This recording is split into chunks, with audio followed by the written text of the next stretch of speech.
So let's get started. Very welcome to this 2020-2021 Fulbright Irish Awards webinar. We'll be covering the All Discipline Awards during this presentation. We'll also be touching on some of the sponsored awards as well. My name is Emma Loughney. I'm the Communications Manager with the Fulbright Commission in Ireland, Fulbright Ireland USA. We offer scholarships between Ireland and the US. Just a little bit of background on the programme before I go into the award details. The programme was originally set up by Senator J. William Fulbright in 1946 in the US. The aim was to enhance international relations through educational cultural exchange, and the programme has been thriving ever since. It came to Ireland in 1957, and then the Fulbright Commission was written into legislation in 1991. And the programme is now live and active in over in nearly 180 countries. So it's a very vast network of alum as well as current awardees.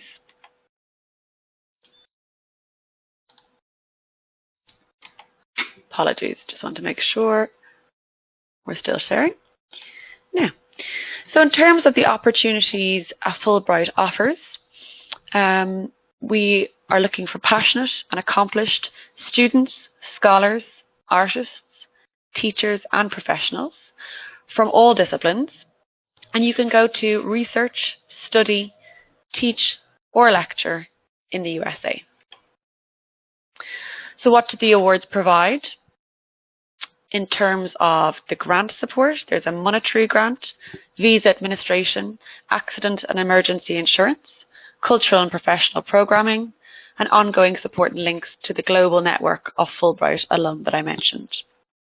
It's also the experience of a lifetime. So this is a lifelong interaction with Fulbright.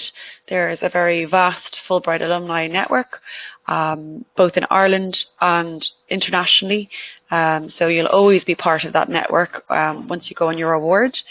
There's recognition in a Fulbright award. It's definitely prestige associated with the Fulbright program, and it is very, very well known in the US. So many of our alumni have said that when they go to the US or when they're reaching out to departments, institutions for letters of affiliation to host them as a Fulbright scholar or student, people know the Fulbright name.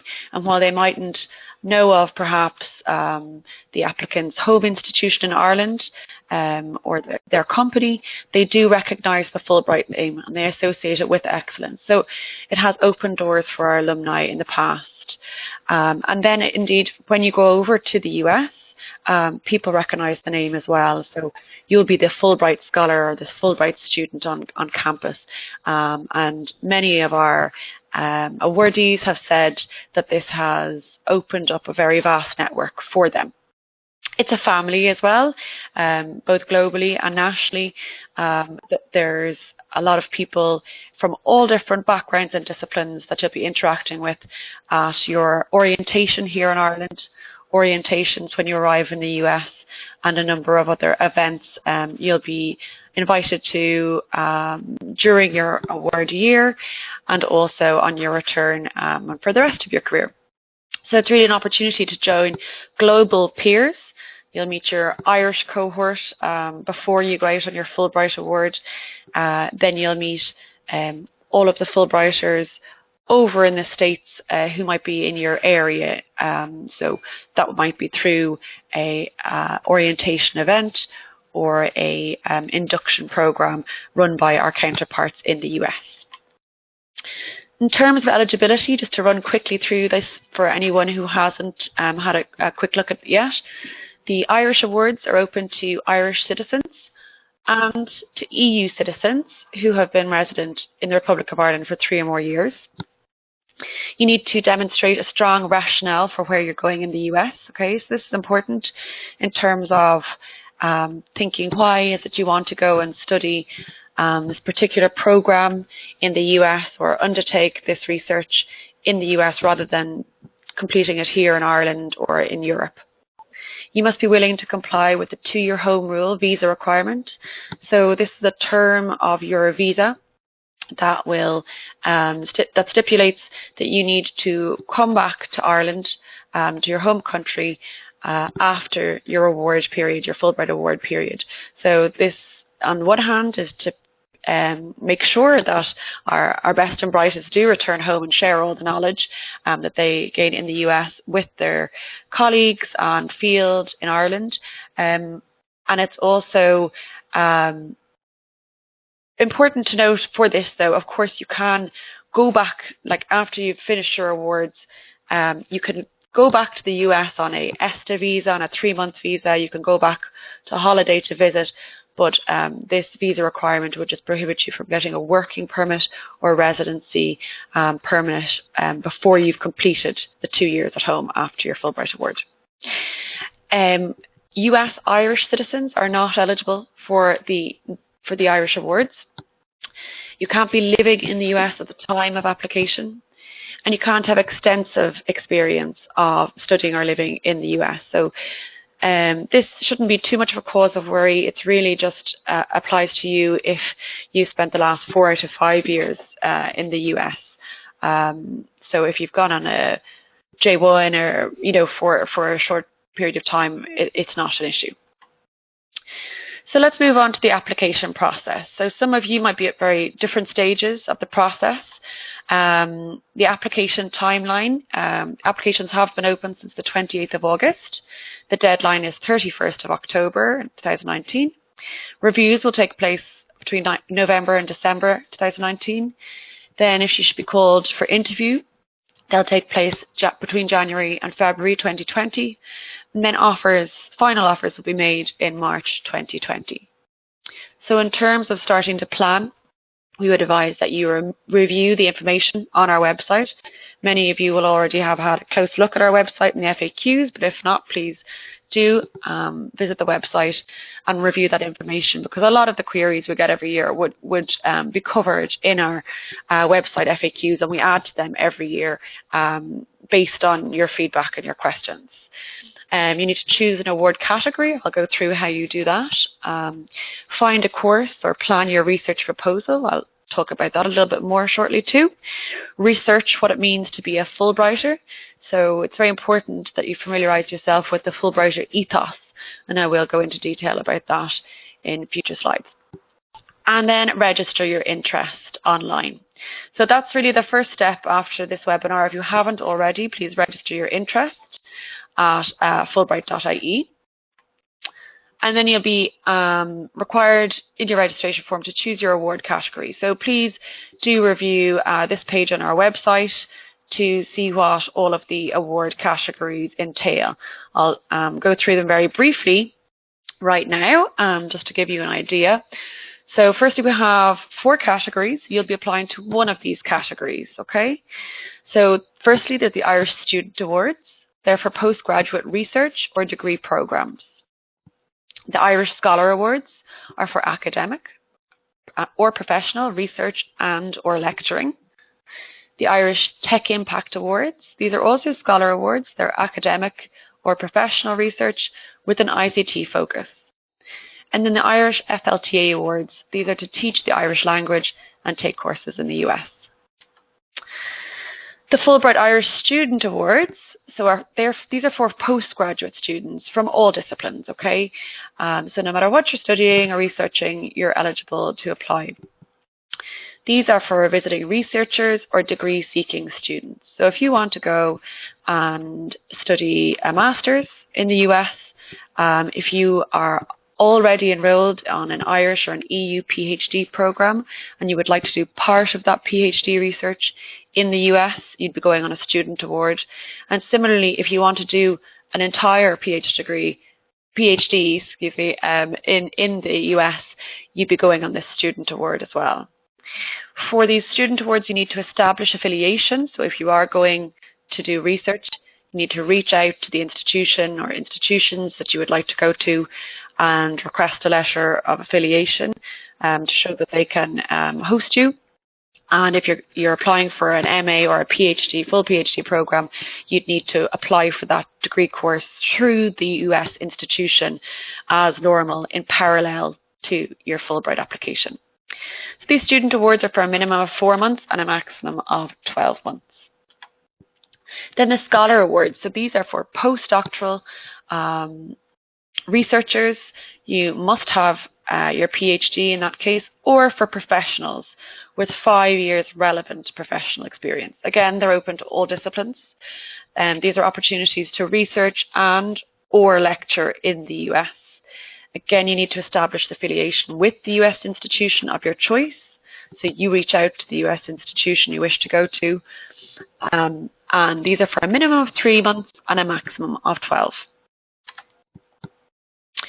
The Tech Impact Scholar Award then are also Scholar Awards like the General Scholar Awards, but these have more of a focus on information communication technology. So they are open to any discipline, like the Student and Scholar All Discipline Awards.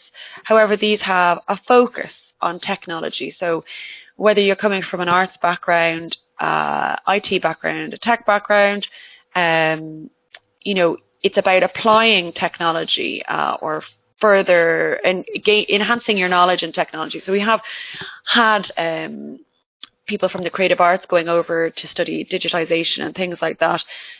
So it is very broad, and we have others that go to do language technology or more scientific focused projects. These ones are for those who possess a PhD or 3 to 5 years relevant professional experience. Preference is given to early career researchers with a PhD conferred since 2015. So these are really geared towards early career candidates. However, having said that, we have had successful candidates who have been in their field for longer, who are lecturers, etc. So wouldn't rule you out if you were further along in your career. These ones are significantly shorter than the Scholar All Discipline Awards. These are for a minimum of 2 weeks and a maximum of 3 months. Within those Scholar Awards, actually, just to go back to that, we do have 2 new cybersecurity awards, which I will touch on in our sponsored awards section. Then for the FLTA awards, these are to teach Irish as a foreign language in the US.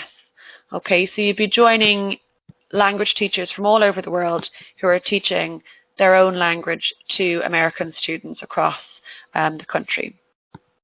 So you would be teaching Irish as well as taking classes at US colleges.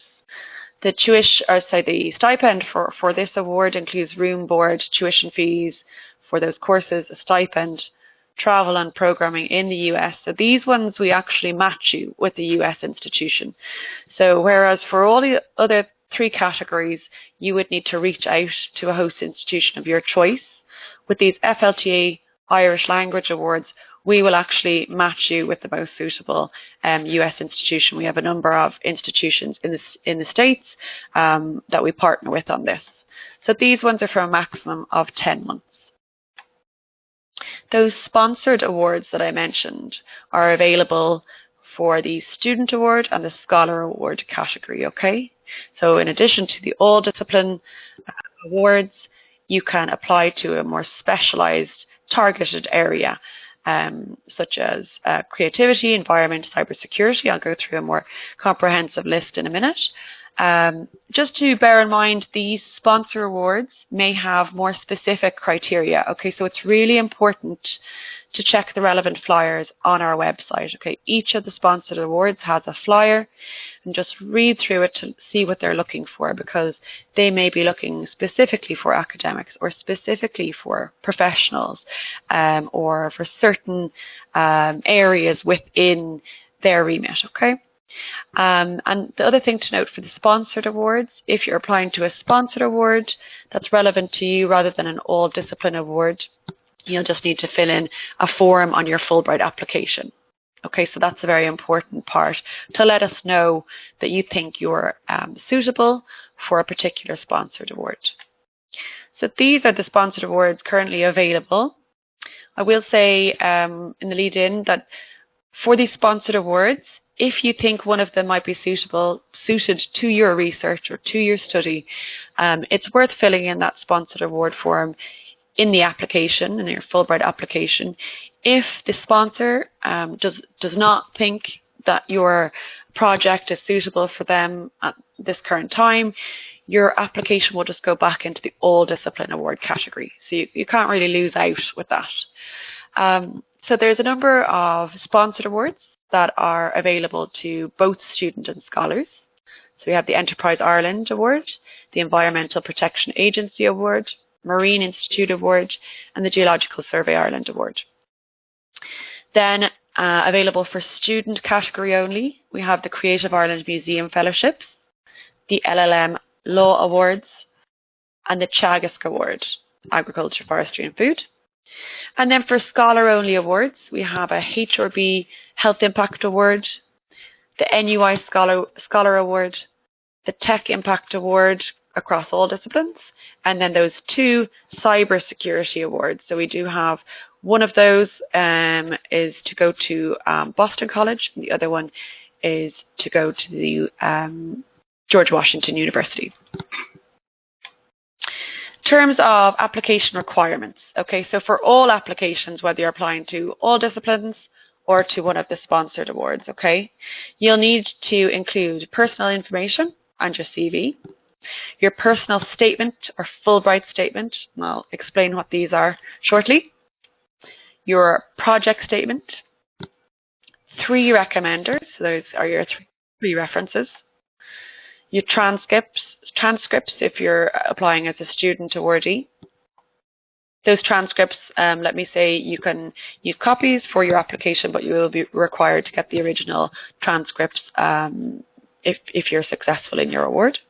A copy of your passport ID page. Samples of work if you're an artist, performing or visual artist. We'll need 4 hard copies of your work samples. And a letter of affiliation for researchers or scholars. So I've mentioned this before. If you're reaching out to your host institution, it's worth asking them for a letter of affiliation, even at early stages. So in terms of what's required, you're not required to get a letter of affiliation from your host institution by date of application. So by the 31st of October, you're not required to have this letter of affiliation. You will be required to have such a letter further down the line if you're shortlisted for an award. However, I would advise you, if you're in contact with your host institution, it's definitely no harm to include this letter of affiliation in your application, because it shows that you're organized, that you've been planning, and that your host institution is capable of hosting you. You know, that they have the expert that you want to work with, or the department you want to work with. They have resources there, and they will be on campus at the time you want to go. So it's at least worth having that conversation with your host institution contact before you apply on the 31st of October deadline to us. As I say, it's not essential to have the letter of affiliation for the All Disciplines Awards, but it is definitely no harm to have it included.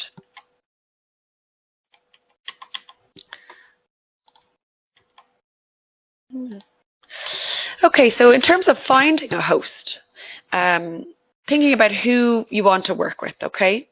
So what's a good starting point? Some of you may have connections already, collaborations that are ongoing, but some of you will be going at this from a more, initial approach where you haven't reached out to those people yet and you don't know where to start. So I would advise researching experts in your field, okay? Think about what it is you want to do, what it is you want to learn, and also think about where you want to go in terms of the organization itself, the department, and geography. You know, in terms of where you want to go in the United States, it's a very, very big place, and each state is very different. So think about where you want to go. We do welcome diversity in terms the kind of organizations and the geography across the US of where you're going. So it's not a case of just applying to the best known university or gallery or institution. That is, of course, you're very welcome to do that.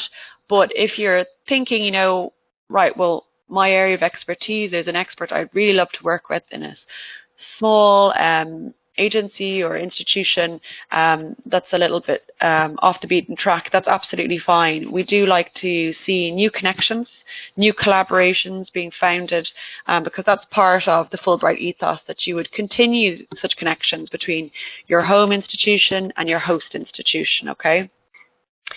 In terms of getting those connections started, you can reach out to our Fulbright Irish and US alumni.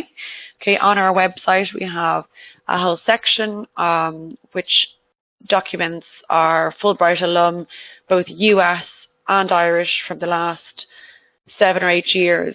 So you can have a look through their profiles, see, okay, are any of them in are they from US institutions that you might like to go to? Are they in an area, a field that you are working in and you'd like to explore? You can reach out to them. So you can get in touch with us in the Fulbright office in Ireland, and we'll put you in touch with our alumni. They're all very helpful in my experience and very enthusiastic to assist and encourage Fulbright applicants. So that's a very, very good resource that I encourage you to take advantage of, whether it's Irish alum or US alum. They're all willing to help. Use existing Fulbright links.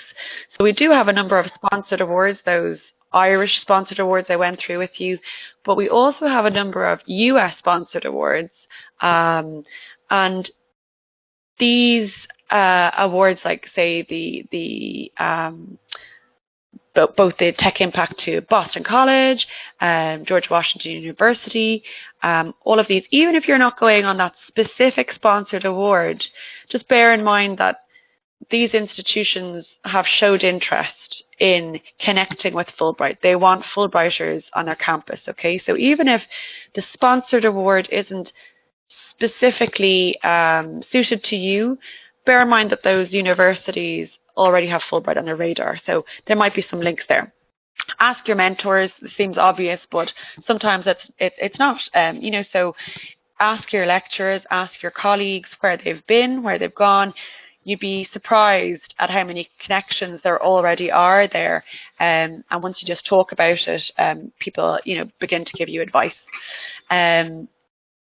And in terms of if you're going to do a master's or a PhD, it's just a case of selecting your degree or choosing, if it's research, where exactly to go. So that's next step.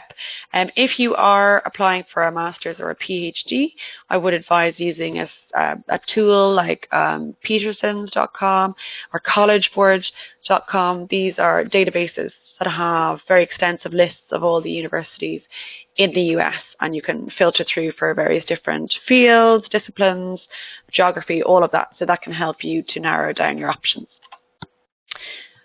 So in terms of your study research objectives, okay, you'll need to write an essay as part of your application, which lays out your study and research objectives. Firstly, very importantly, why is your work groundbreaking? Okay, what's different about your work?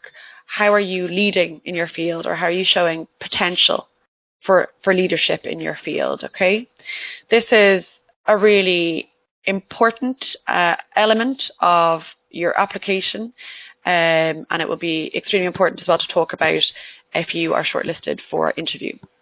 That rationale for going to the USA, again, this is key.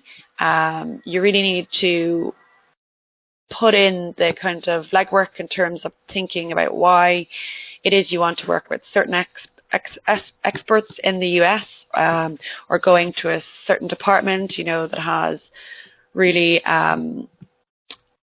innovative approaches or technologies, or using techniques that you really want to take advantage of. Then identify the specific areas you will concentrate on. Okay, so you will have to fill out kind of schedule of what you plan to get done within the time you're over there. So be as specific as possible in this. Most people would just fill in, a few pages on this. So it's making it concise, succinct, but really, don't be general about what you want to do. Be specific. Identify your research questions, your objectives, the methodology you plan to use, what you think your expected results will be, and very importantly, what the impact is going to be, what you expect the impact to be, okay? And this is on your career and your research, but also bear in mind the wider impact, okay? So is this research, is this body of work going to have an impact on your field, on your discipline in Ireland and internationally?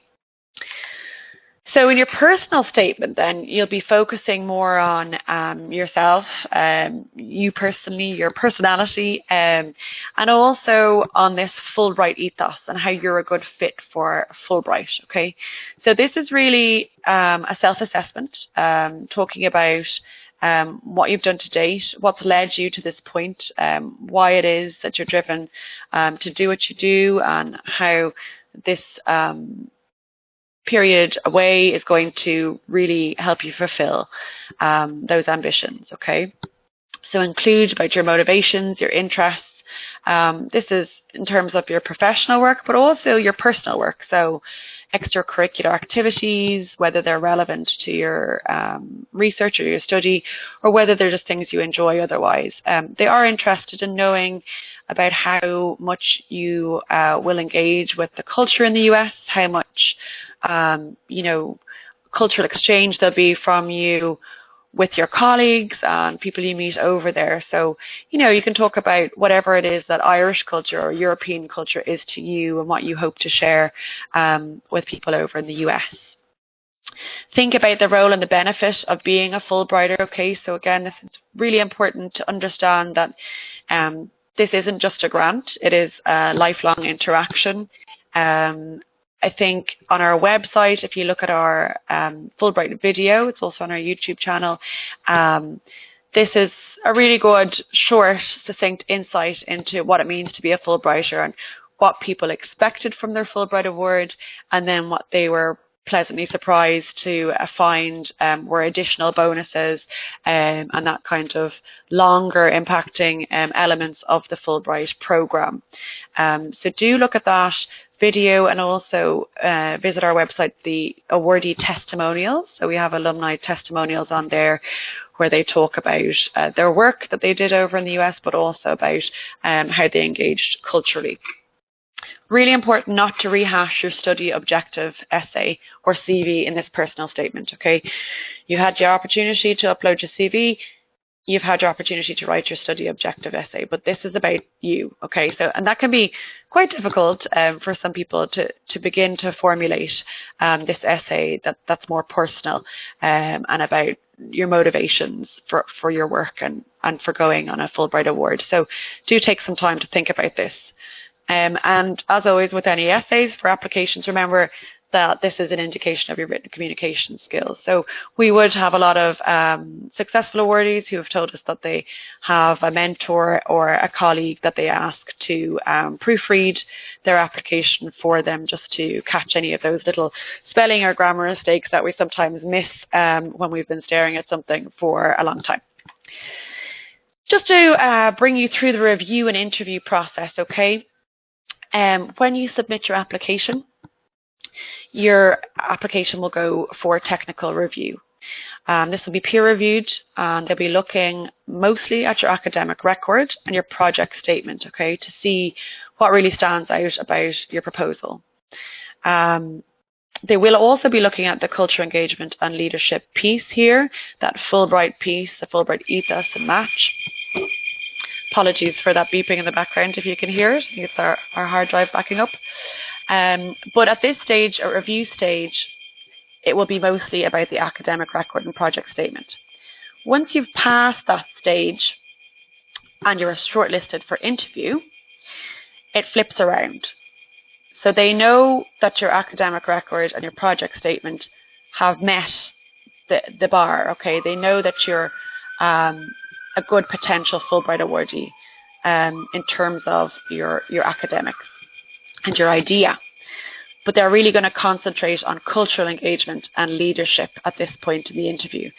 So you may have an interview panel that has 4 people who have no expertise in your area, okay, in your field. So they'll want you to be able to tell them very succinctly what it is you plan to do and what the impacts are going to be. So it's almost like your elevator pitch, okay?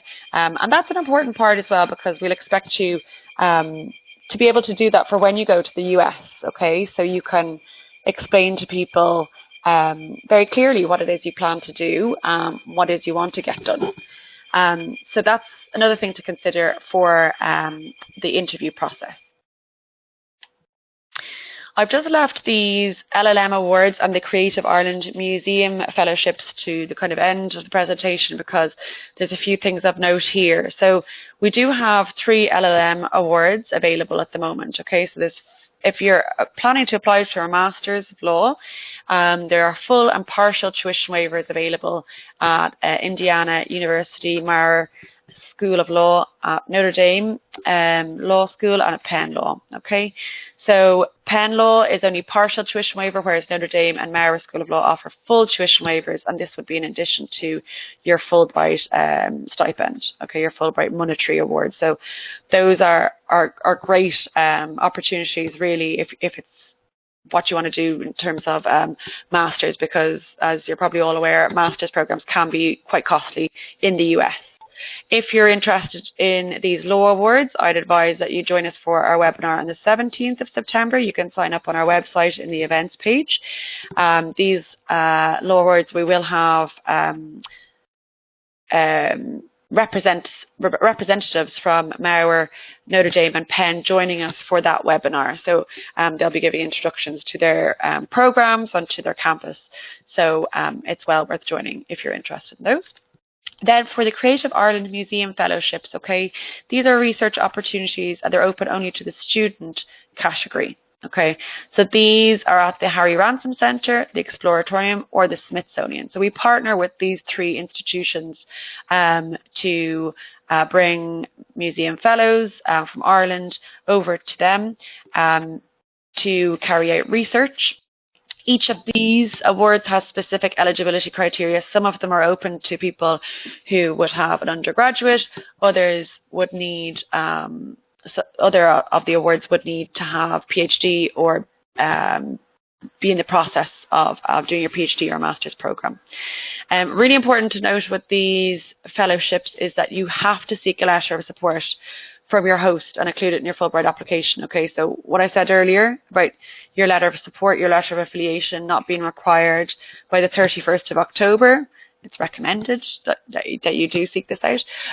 But for these specific awards, these fellowships, you do need to reach out to the institutions, Harry Ransom Centre, Exploratorium and Smithsonian, and make sure that your proposal is appropriate for them. And they'll then write you a letter to say that they're open to considering your proposal if you're successful on the Fulbright side.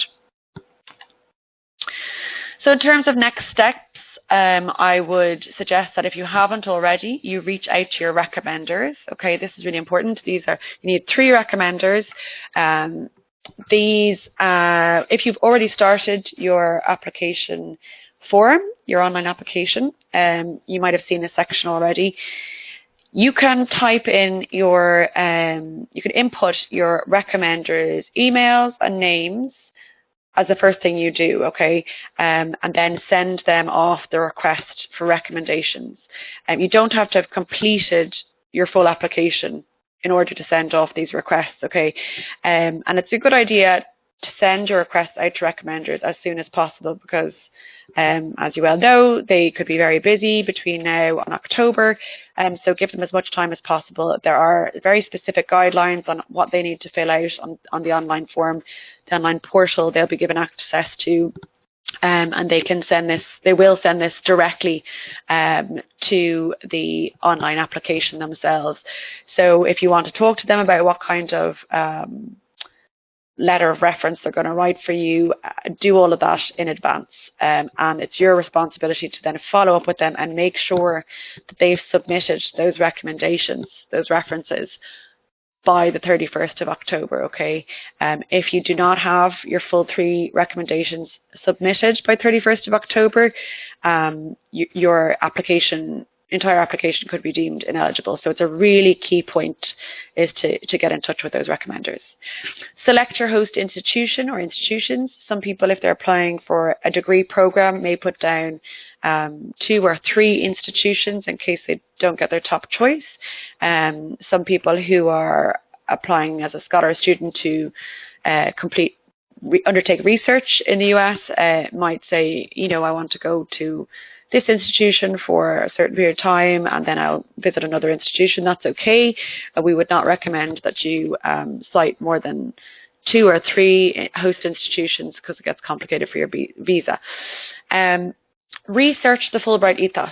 I can't stress enough how important this is, and we do say it every year, and there's still some really great candidates in terms of their project statement and academic record who leave out this piece, and it really makes a difference. If it's between you and somebody who has they demonstrated they understand the Fulbright ethos, that person will be more likely to go through. So just take the time to watch those videos on our website, to read a couple of testimonials and talk to a Fulbrighter. I mean, you may be aware or not aware that you probably have several Fulbright alum on your campus, potentially in your department. And as I say, they're all very friendly and willing to chat. So, have a look through our website alumni section, identify who it is you want to speak with, reach out to us and we can put you in contact if you don't know them from your institution already, and meet them for a coffee or phone call to discuss it, okay? And I promise as well, when you hear about their experience, it'll make you only more enthusiastic to apply. Follow us on social media as well, okay? We do post up, obviously, notifications of things like this, our webinars, stories from alum, any other deadlines or recommendations, tips, all of that, particularly on our Twitter account, as well as Facebook and Instagram and LinkedIn. And if you have any queries along the process, feel free to get in touch with our awards managers. So that's the kind of key email address, awards@fulbright.ie.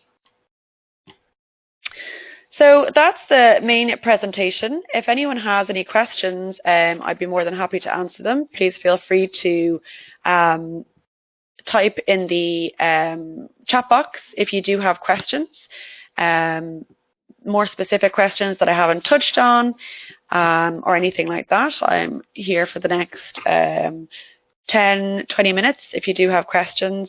Everyone is muted because there are quite a number of people on the webinar, but please do type in that web chat box. So we have a question here. In terms of the personal statement, what is the word count? Connor, I can't remember off the top of my head, but once you register your interest online, our awards managers will send you out those guidelines, okay, your instructions for your application, for your online application, and that documents in detail exactly what you need to do. That would include the word count for your essays, or give you outlines of what it is exactly you need to include in your essays too. So review that. If it doesn't stipulate word counts for some areas, then they're flexible on it. So I wouldn't worry about it, okay? Another question. If the duration of study is for 2 years, is the individual to reapply for the Fulbright on the second year?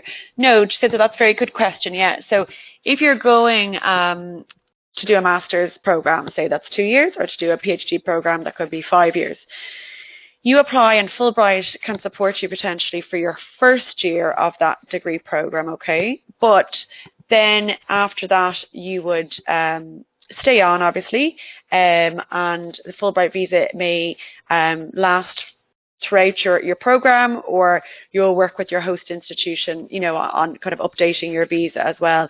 And of course, that 2-year home rule, if you're going to do a 2 or a 5-year program, that 2-year home rule does still apply when you've finished the degree. Similarly, if you went to do research, if you went on to do postdoctoral research after your degree program, there would that 2-year home rule would still apply. So you'd still need to complete that before you could qualify for a working or residency permit. Okay. Can you please let me know, what does hosting entail? What does the university provide? What does the host have to do? That's a good question. Host universities, depending on your needs, essentially, the host university could be simply supplying a reader's card so you can use the archives. Or if you need to use a lab or, equipment, you'd need to make sure that that's all available. I would say one of the most important things is to make sure that your host contact, so whoever it is you're hoping will be your main contact right there, is available and plans to be on campus when you're there, okay? Because if they're not on campus, it can be kind of hard, if you don't have one singular point of contact, at least to show you around the campus, to help you sort out things like reading cards or office space, anything like that. So I would try and nail that down, not necessarily by the 31st of October deadline, but be getting those plans into action at least, and bearing in mind, working out what it is you think you will require from that host institution. Some institutions in the US would have research fees as well. So it's worth checking that out and checking whether they're willing to waive them if you're successful in your Fulbright application. They do waive them sometimes for Fulbright awardees, but other times they don't. So things like that to factor into your budgeting, I suppose, is always good. Okay, I have another question here. Just wondering, should the research statement be written for a lay audience or a specialist audience for a science subject in particular? Your research statement, your proposal should be specialist audience. So you can rest assured that it'll be your peers reviewing that at the technical review stage, okay? So you can be as detailed and as technical as you like. There will be specialists in your area having a look at that, and they'll be the ones assessing whether you'll go on to the interview stage. So you don't need to make that appropriate for a lay audience. It's only then when you go to interview that you'll need to kind of have thought about how you're going to explain the very technical things that you're doing or the very complicated concepts to somebody who's not an expert in that area. Okay. Another question here. I hosted a US Fulbrighter a few years ago, and I'm thinking of applying to the department she is in. Is this an advantage or disadvantage? I would say for this is definitely a possibility. It's definitely fine to do. If you are going with an established connection, you just need to show what new elements you're going to introduce as part of your Fulbright. Okay, so what they don't want is applicants, I suppose, who are just looking for a monetary grant to support an ongoing engagement that goes back and forth, every year anyway. But if you already have the connection and you're hoping to develop new ideas within that collaboration, bring in different departments or bring in new elements to that research, to that work, it'd be worth focusing on those as well. We definitely have had successful applicants who are going over to people that they have collaborated with in the past, so it is possible. Somebody mentioned the videos. Would you remind me where they are on the website? Oh yes, so if you want to watch the Fulbright video, actually on our homepage, the Fulbright website homepage, right down the very bottom, you'll see the big video. If you can't see that for any reason, there's also the social media kind of icons at the top right, and there's a YouTube one there you can click into. Another query, I'm a PhD student, so we'll be doing research. I'm not sure what that's in reference to. Sorry if you wouldn't mind just clarifying that, viewer 16. And somebody shared that link for the video. Thank you very much. Another query, I noticed that many of the previous scholar awardees are PhD candidates or full-time researchers. Do you need to be linked with the university if you're applying for a HRB professional award. For example, I'm a professional working in the agency but will not be affiliated with the university. That's absolutely fine. Yeah, if you have 5 years relevant professional experience, you would qualify for those scholar awards. Okay, and if you have 3 to 5 years relevant professional experience, you could apply for the Tech Impact Awards. Just to clarify there, you did say that previous scholar awardees are PhD candidates or full-time researchers. So scholar awards are for those who have completed their PhD already. Okay, so scholar awards are open to those who have completed a PhD or have 5 years and have 5 years relevant professional experience. Okay.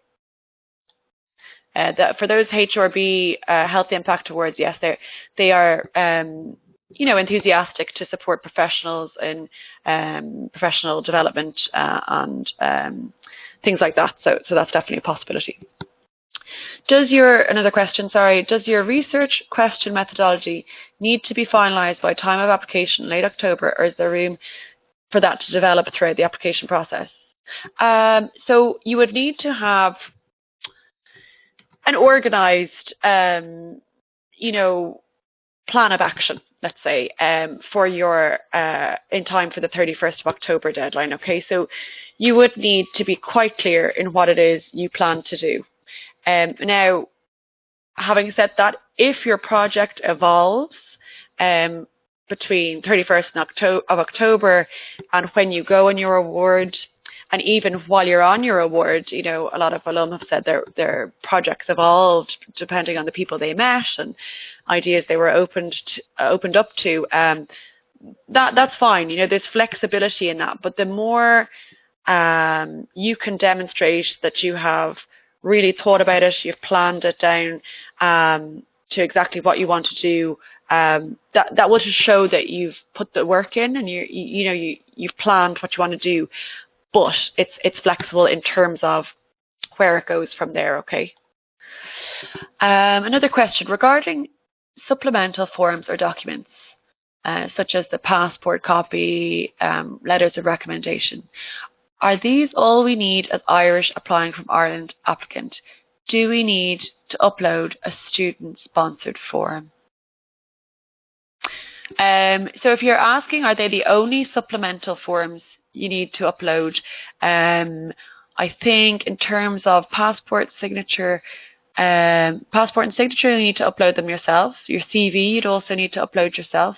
The letters of recommendation, you won't be uploading them yourself. Your recommender, your referee, your 3 referees will be sending these directly to the Fulbright Commission through the online system. Okay, so once you've registered them in your application as your recommenders, they receive an email, they receive instructions on how to submit the recommendation for you. We receive that directly. You don't see that unless you've had a conversation with your recommender, to see it before they submit. In terms of then this sponsored form, if you are applying for a sponsored form or a sponsored award, you will need to click which sponsored award is you're applying to and upload the sponsored award form too. There may be other things that you need to upload as well. I'm trying to think now, but that'll definitely be outlined very, very clearly in the guidelines that you receive once you've registered your interest, okay? I would say with those guidelines, a tip is to print them out, just print them out and actually have them beside you when you're filling in your online application, because it literally brings you step by step through the form. So you'll save time in the long run if you have those guidelines right beside you and you just use them as you go through, okay? It's an international online Fulbright application form, so there may be questions, that aren't actually applicable to Irish applicants, like language proficiencies and things like that. So once you have the guidelines beside you, it'll tell you, exactly what you need to do.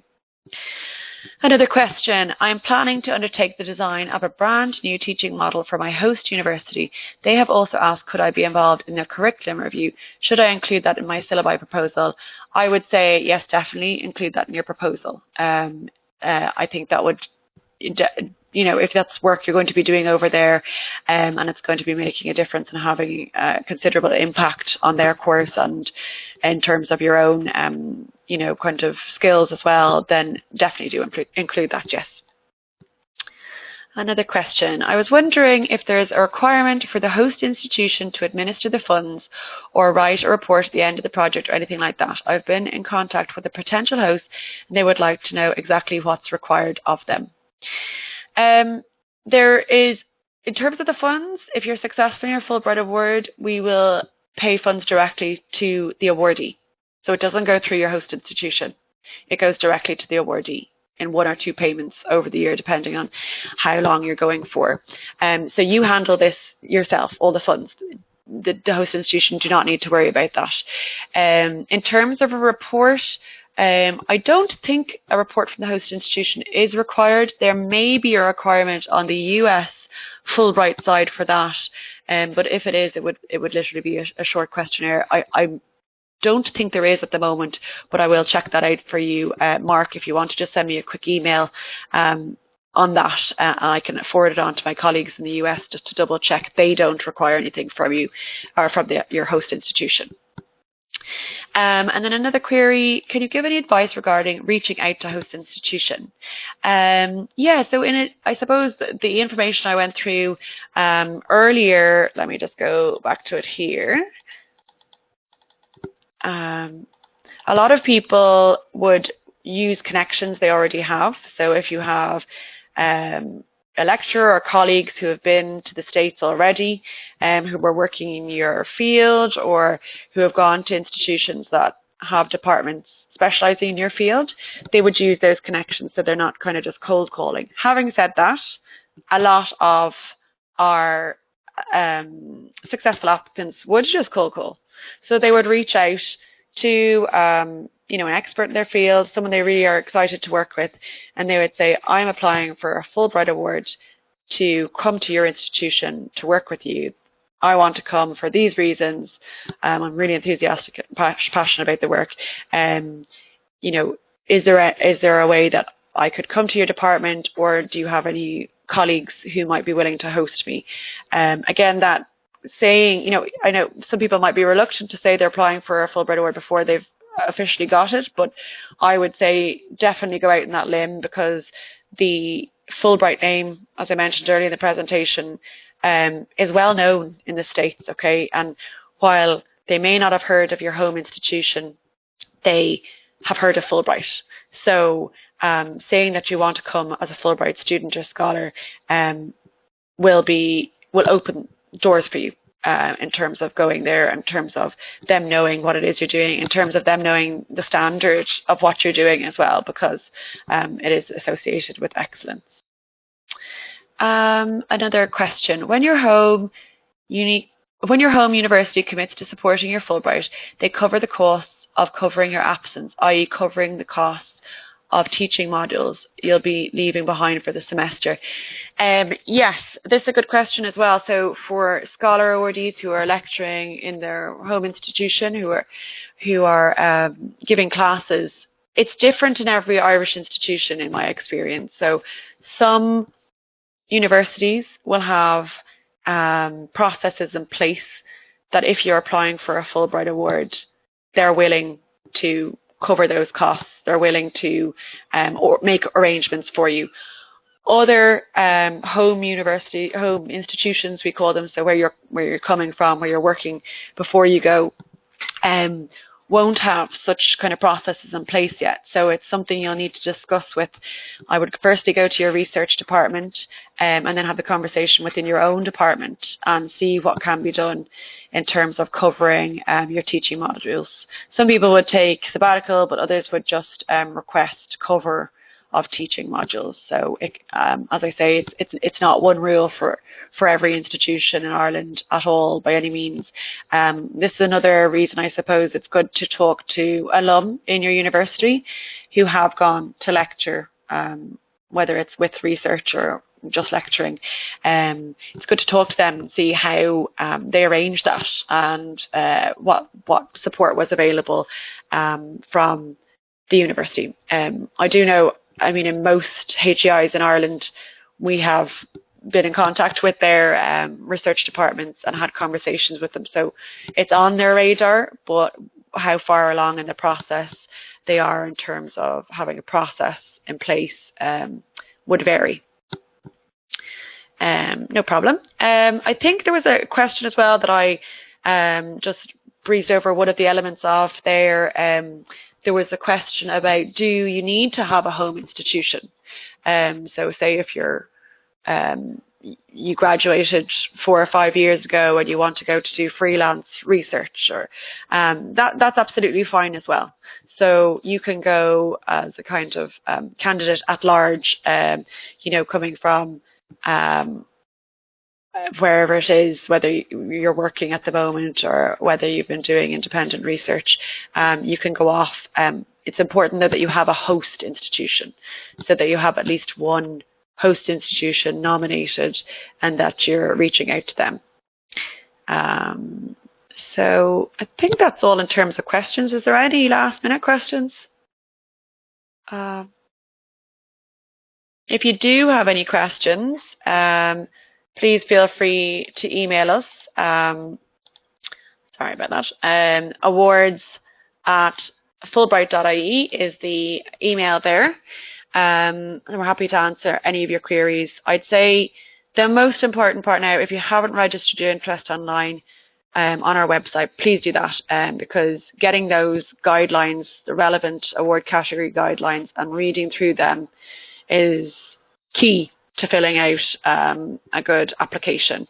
And doing that, I know it can be daunting to start the whole application when you're busy with lots of projects and everything, but reading through those guidelines, even at this early stage, even if you don't plan to start the application for another couple of weeks, is a great idea, because it just gives you an overall kind of idea of what it is, the kind of amount of work you have to prepare, and might also hopefully put your mind at ease a little bit that it's not, it is a long enough application, but by no means as long as some grant applications some of you will be used to. So there's just one more question here. Will your referees be asked anything regarding your project or just your suitability for the program?